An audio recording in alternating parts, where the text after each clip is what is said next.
各位弟兄姐妹，大家晚安！非常欢迎每一个今天晚上来到我们线上的门训课程的弟兄姐妹朋友。很高兴在每周三的晚上，我们再次聚集。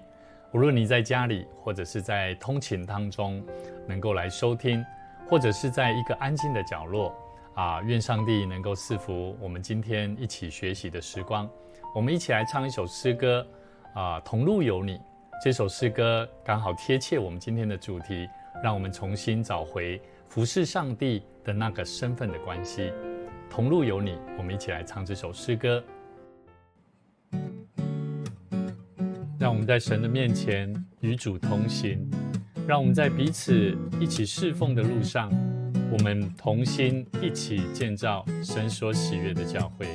同路有你作伴，两肩相紧靠，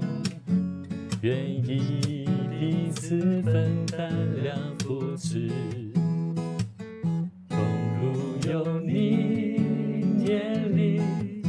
两心相呼应，迈向标杆前行结伴去。总有阻碍，满是泥泞，路漫荆棘阻去向，是你结伴勉励，一起跟我闯。沿路有你结伴，我心的鼓舞，路漫精彩，全凭有着你。让我们在侍奉的路上，沿路我们走在侍奉神的道路，彼此相伴，彼此鼓励，全凭着神与我们同在。同路有你作伴，两肩相紧靠，愿意彼此分担两扶持。同路有你勉励，两心相呼应，迈向标杆前行结伴去。总有阻碍，满是泥泞，路漫荆棘阻去向，是你结伴勉励，一起跟我闯。沿路有你结伴，我心的鼓舞，路漫精彩，全凭有着你。满心感谢，有伴同行，路纵崎岖不放弃，是你结伴上路，一起过美好。为你有你结伴，我心的鼓舞，路漫精彩，全凭有着你。为你感恩，同行上路去。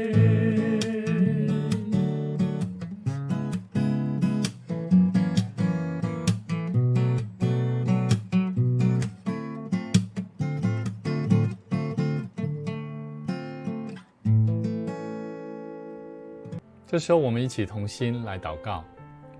亲爱的天父上帝，这时候我们带着感恩的心来到你面前，谢谢你赐给我们这么宝贵的机会，能够透过每周三的晚上这么宝贵的时间聚集在一起，一同聆听你的话语。我们为着你在我们生活当中一切的供应和带领来献上感谢。感谢你的爱和恩典始终够我们用。主啊，我们特别恳求你宝贵的圣灵现在就充满在我们当中，除去我们心中一切的杂念、疲惫或者是分心不属神的心意，帮助我们专注在你的真理道路上。愿你的圣灵如同温柔的导师，引导我们，让我们的生命走在合神心意的道路上。主啊，我们恳求你圣灵再次光照我们。当我们反思在我们生活当中，我们有时比较会因为自己单独的行动，凭借着自己的力量来过我们自己想要过的生活。我们要为着有时我们自己忘记了，教会是你的身体，是你需要我们这些肢体彼此配搭的真理。但我们凭借着自己的心意在侍奉神，在看待你的教会的时候，我们恳求神怜悯我们，求主怜悯帮助我们，让我们有悔改认罪的心。恳求你赦免我们，赐给我们真正你所喜悦的生命，真实的谦卑自己，用神你所赐的智慧，让我们透过今晚的经文，看见你如何奇妙的使用一群平凡的人去完成一个伟大的工程。愿你赐给我们力量，不仅读懂看懂尼希米记的故事跟经历，更让我们明白在今天的教会，我们每一个人被呼召去建造圣殿教会的意义。愿你的话语今晚成为我们生命中实际的教导、启示跟力量。奉主的名祷告，阿们。各位弟兄姐妹，今天晚上的经文我们要继续在新眼光的读经范围里面，我们来看尼希米记第3章1到32节。我们要看的今天的圣经节，它不是什么很高深的道理，但却是一份非常重要有关于建造教会、建造圣殿的施工名单。这段圣经节里面记载一群人他们怎么同心协力，然后分工合作，把耶路撒冷那个残破不堪的城墙重新把它重建起来。我们今天要从这份施工名单当中呢，学习一个非常重要的属灵功课：分工合作。因为教会就像是一个大家庭，一个大工程，没有人可以单打独斗。即便是你对教会了若指掌，或者是对事工工作了解非常的透彻，但是你要知道，一个教会的建造或者是一个圣殿的建造，不单单是一个建筑物，唯有每一个人在里面参与的基督徒信徒，他们每一个人都必须找到自己的位置，然后卷起袖子，大家一起来完成上帝所托付给我们的伟大使命，传福音。所以想象一下，假如说我们在家里面，我们要办一个party，我们知道这个 party， 假设来了一群人，你一个人在厨房里面，然后忙得团团转，又要准备食物，又要准备洗碗，然后又要招呼客人，你累到快崩溃了。你心想，你下一次还会想要办这个 party 吗？简单来讲，我们在教会里面会办很多相关的活动，可是如果当这个活动没有人想要跟你一起来办的时候，你知道那种在做的过程是非常的疲累。我相信当你在家里面，如果你办这个 party，家里面，如果你的身边的家人每一个人都跟你讲说，太太跟你讲说，亲爱的你休息一下我来负责洗碗倒垃圾。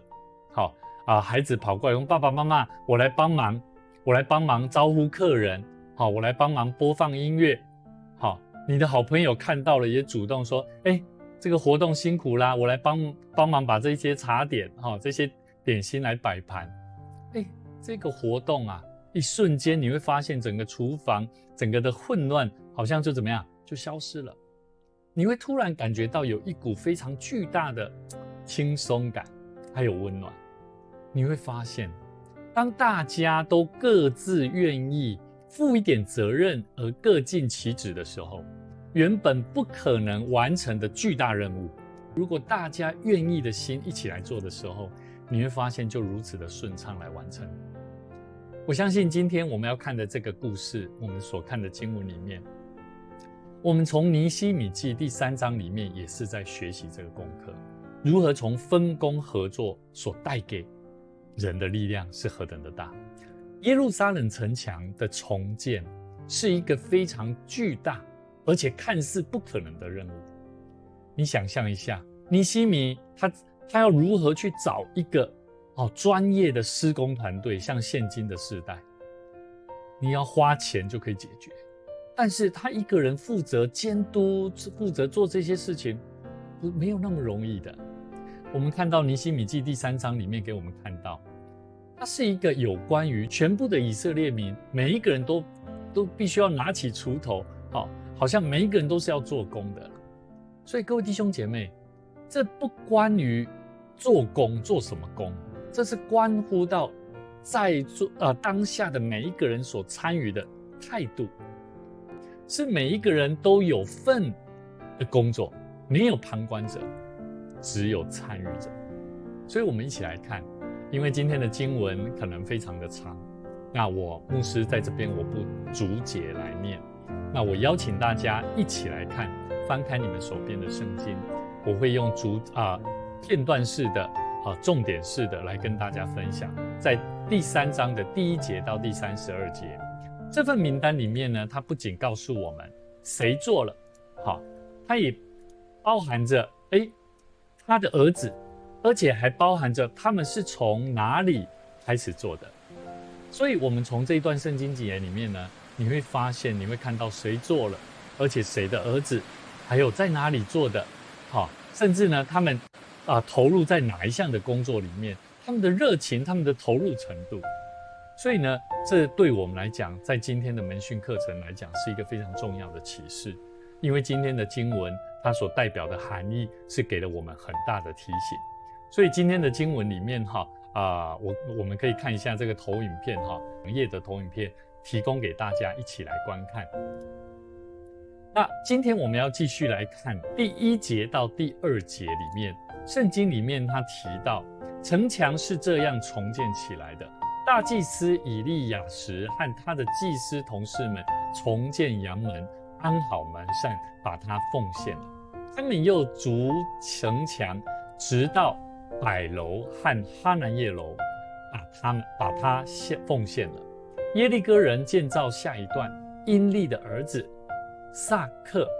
建造在下一段。这段圣经节讲到大祭司以利亚实和他的祭司弟兄们，他们带头开始建立了这个阳门呢。我们要知道，这个阳门是他们要献祭这个献祭的这些动物他们进出的门，而这个门代表的是什么？是一个属灵的起点。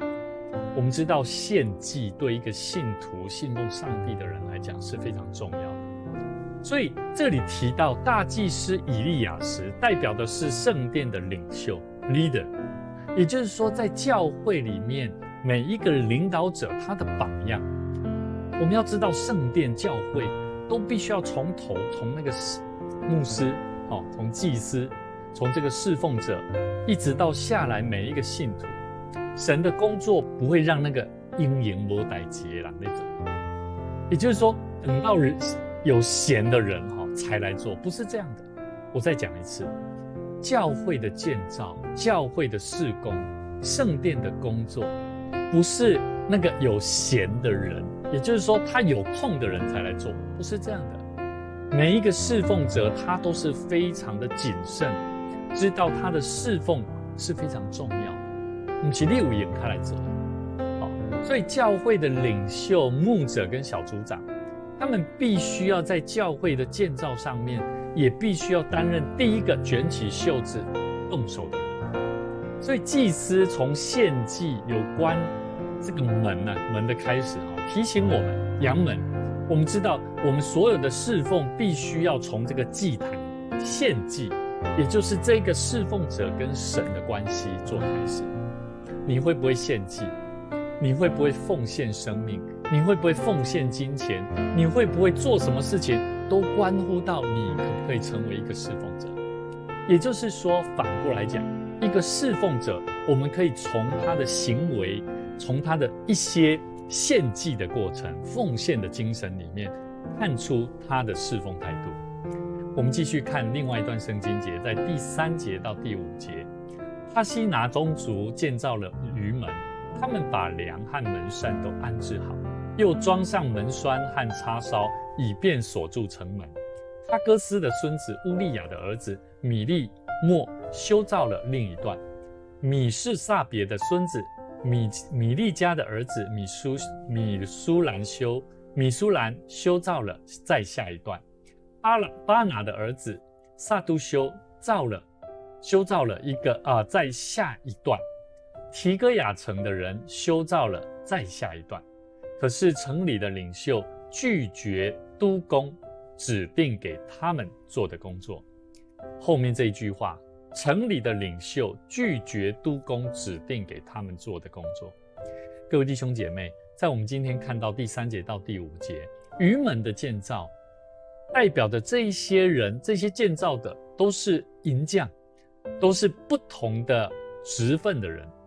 但我们从第5节提到提哥亚人虽然卖力，但是贵族的下一代不想要这么去做。也就是说，建造城墙不只是这些工人的事情，而是全民的事情。但是我们会看到，在这圣经节里面提醒到，这些贵族的后代，他们的心态是非常骄傲，他们不愿意屈身去做基层的工作，他们觉得自己是高贵的，他们拒绝服侍，他们拒绝去侍奉，他们拒绝去建造，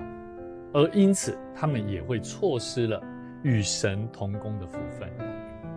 所以我们从这里可以看到，圣经里面它非常的清楚，在提醒我们，很多时候我们在建造神的工作，很多时候我们忽略把人他可以万民皆祭司，我们要装备他们，我们要教导他们，是每一个人你在侍奉当中，你是怎么样侍奉神的态度。侍奉神的态度是让人真的打从心里面感受到你爱神的心，你侍奉神的心，而且你还会分享。我要再讲一次，侍奉神的心是可以分享的。如果你在侍奉神的心态上面，你无法分享，你无法理解，你也无法去享受侍奉神是多么的美好，甚至是为你带来极大的祝福，你们无法让人理解到侍奉神有多么的好，不是吗？所以各位弟兄姐妹，我们要继续看下去，今天的经文还有哪些重点？第10节，哈路抹的儿子耶大雅修造了在下一段，靠近他自己的家。哈沙尼的儿子哈图修造了在下一段，有些祭司修造了在下一段，从马门向北修造，每个祭司在他们自己的房子前面修造。因麦的儿子撒都修造了在下一段，就在他房子的前面。示迦尼的儿子看守东门的示玛雅修造了在下一段。示利米亚的儿子哈拿尼亚和撒拉的第6个儿子哈嫩修造了在下一段，这是他们修造的第2段。比利家的儿子米舒兰修造了在下一段，就在他房子的前面。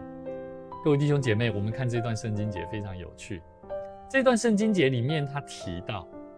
许多人，包含这个耶大雅啦、巴路啦，他们修大东门的这些祭司们，他们都是对着自己的房屋修造哦。注意哦，这些红色字样有没有发现都是自己的房子哦？我在想，当我们在建造教会，当我们在传递福音的时候，我们有没有去思考，我们有没有去分享，让人理解侍奉神必须要先从服侍自己的家开始，从自家门口做起啊。也就是我们要侍奉神要从什么近的地方，好，服侍的热情要从离你最近的地方开始。很多时候有些朋友，有些慕道友来到我们当中，你有没有去认识他？你有没有去好好的去了解牧师在分享在介绍的这个朋友他的需要是什么？你有没有为他祷告？有没有去陪伴他，跟他讲几句话，跟他建立关系？我们很多时候福音的工作必须要先从顾好我们的家庭，在我们的小组，在我们所居住的社区环境。很多时候我们先从我们自己的房屋的意思，代表的是我们服事是一个很重要的身份，服事是个人的责任，不是推给别人。所以各位弟兄姐妹，建造教会、建造圣殿不是牧师的责任，不是长子的责任，是每一个弟兄姐妹朋友，就像以色列百姓一样。各位弟兄姐妹，服侍、侍奉是非常的累，但是却是非常的有价值。我们继续看下去，第12节，哈罗黑的儿子管理另一半耶路撒冷区的沙龙修造了在下一段，他的女儿们也帮了忙。耶路撒冷区的官长沙龙，他是和他的众女儿们一起修造的。所以我们看到这段话看起来好像也没什么，但实质上它代表的含义是在整个修造圣殿、建造圣殿的过程，牧师非常鼓励。其实我看到每一笔在我们奉献，在我们大桥教会，不管是建造教会的奉献里面，我都有看到有一些都是其他教会，当他的儿女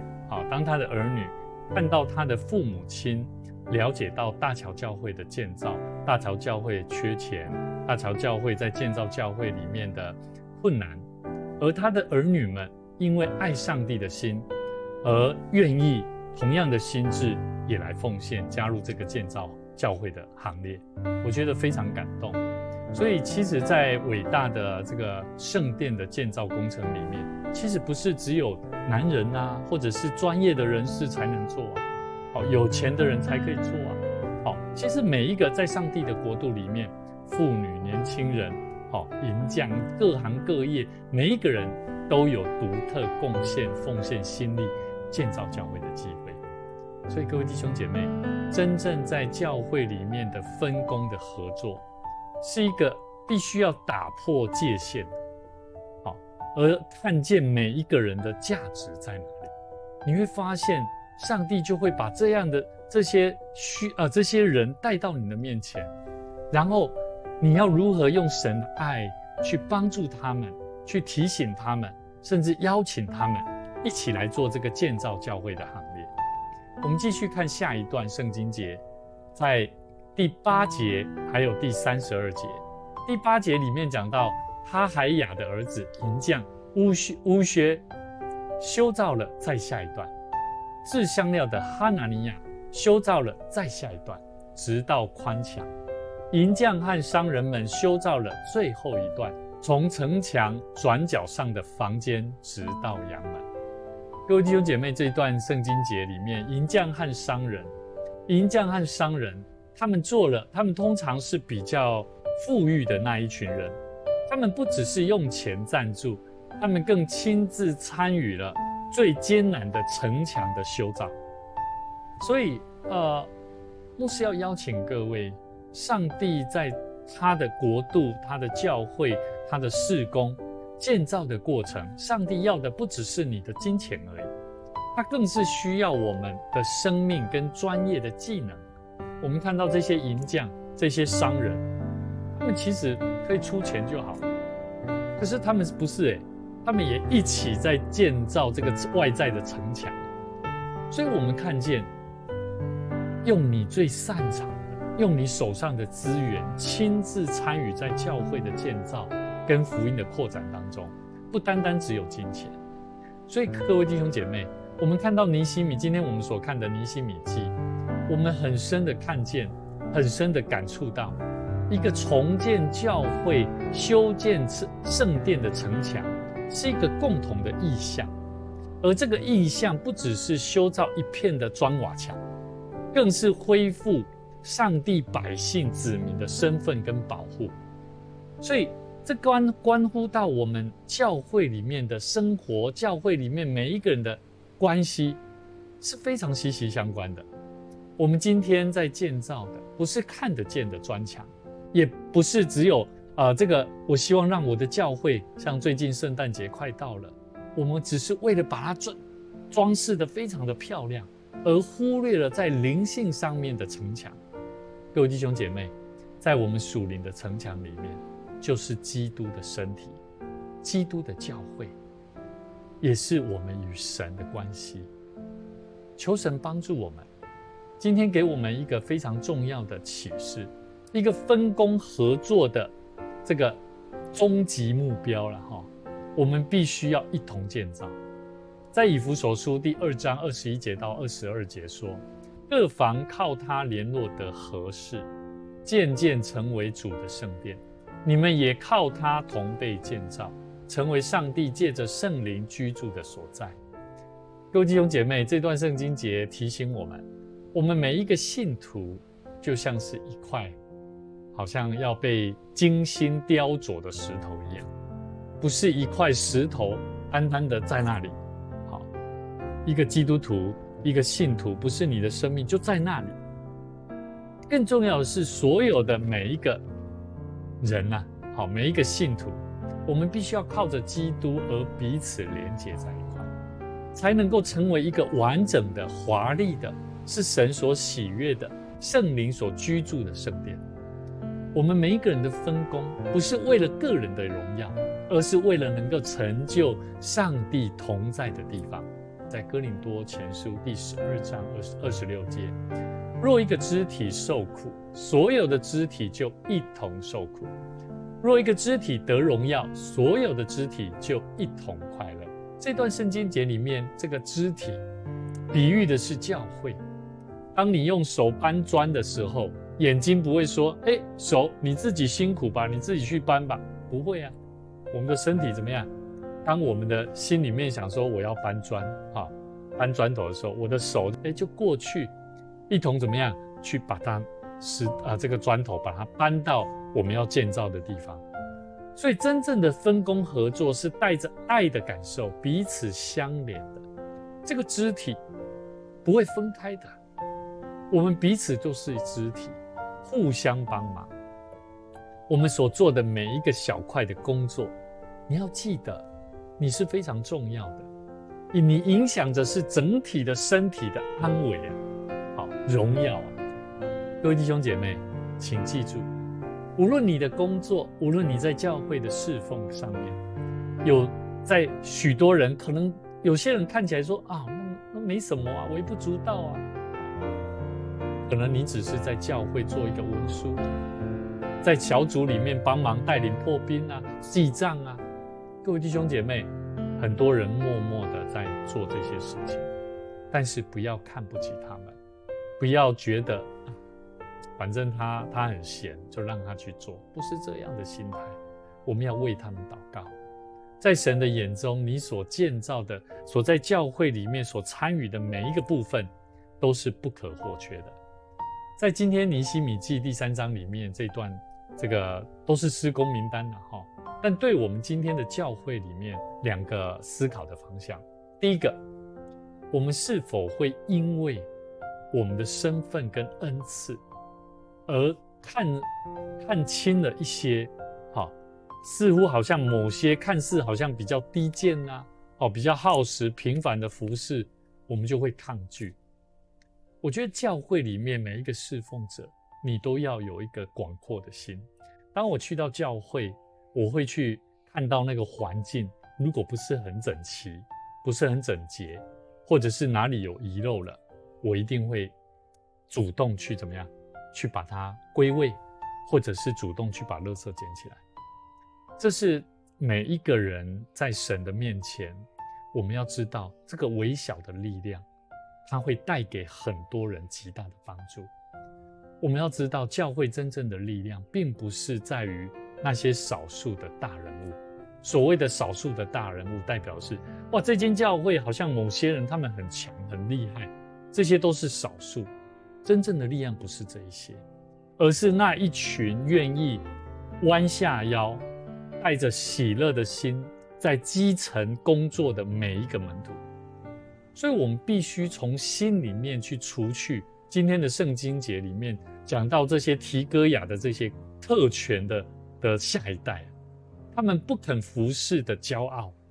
因为每一个服侍无论大小，在上帝眼中都是一样宝贵的，为什么我们不肯去服侍他们？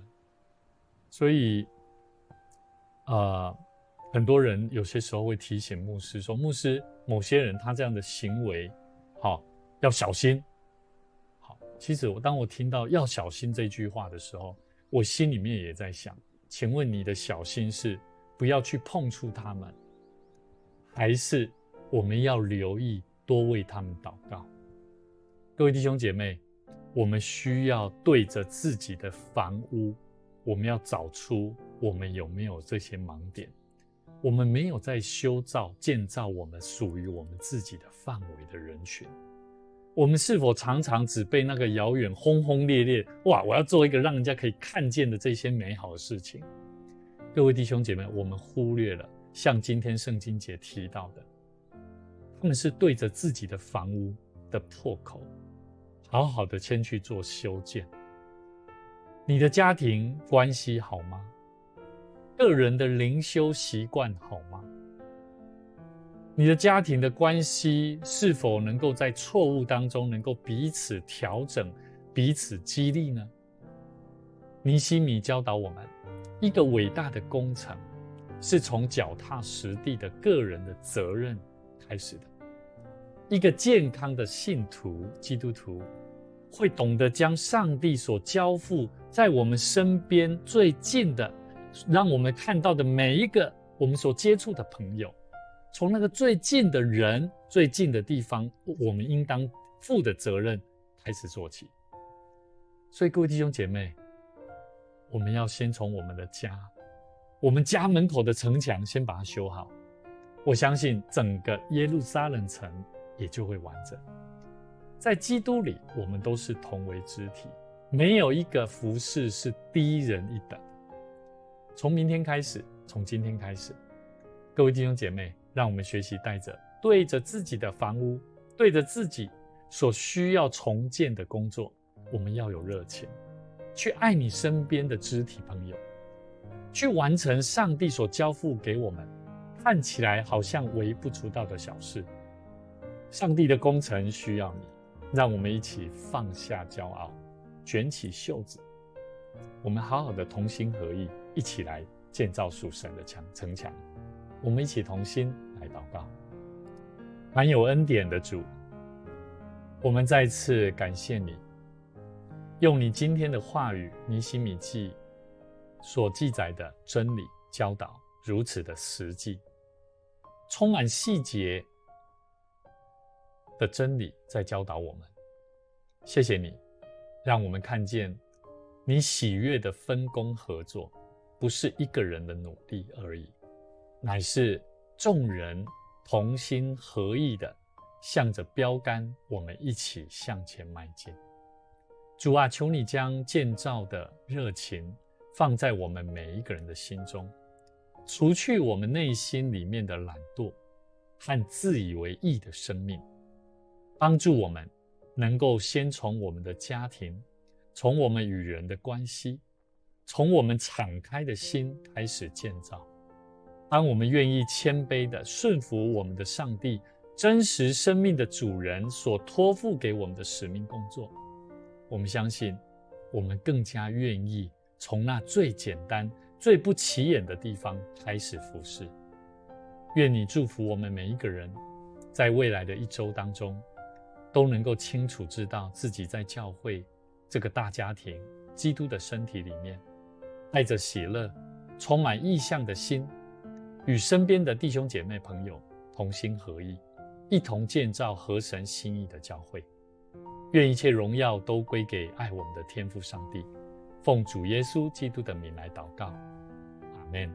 感谢所有在线上观看今天的门徒训练课程的弟兄姐妹朋友，愿神赐福大家。希望在今天我们所观看到的这个事工名单，能成为你生命当中的一股新的动力。记得上帝已经给了我们一个非常独特的恩赐跟位置，不要让我们的所站的这个位置空着，不要闲闲的站立着来观看这一群在做事情，因为你所站立的那一块城墙，只有你能够把它建造起来。愿上帝祝福大家，在你的生命当中，我们持续的透过神的话语，一起来经历与神同工的那份喜乐。请大家在每周三的晚上准时同一时间7点半，我们同一时间一起来享受神丰盛的恩典。也欢迎你能够将每一周你所观看到的这个直播节目里面的讯息分享出去，邀请更多渴慕神话语的朋友一起来参与。我们下周再见。愿你平安。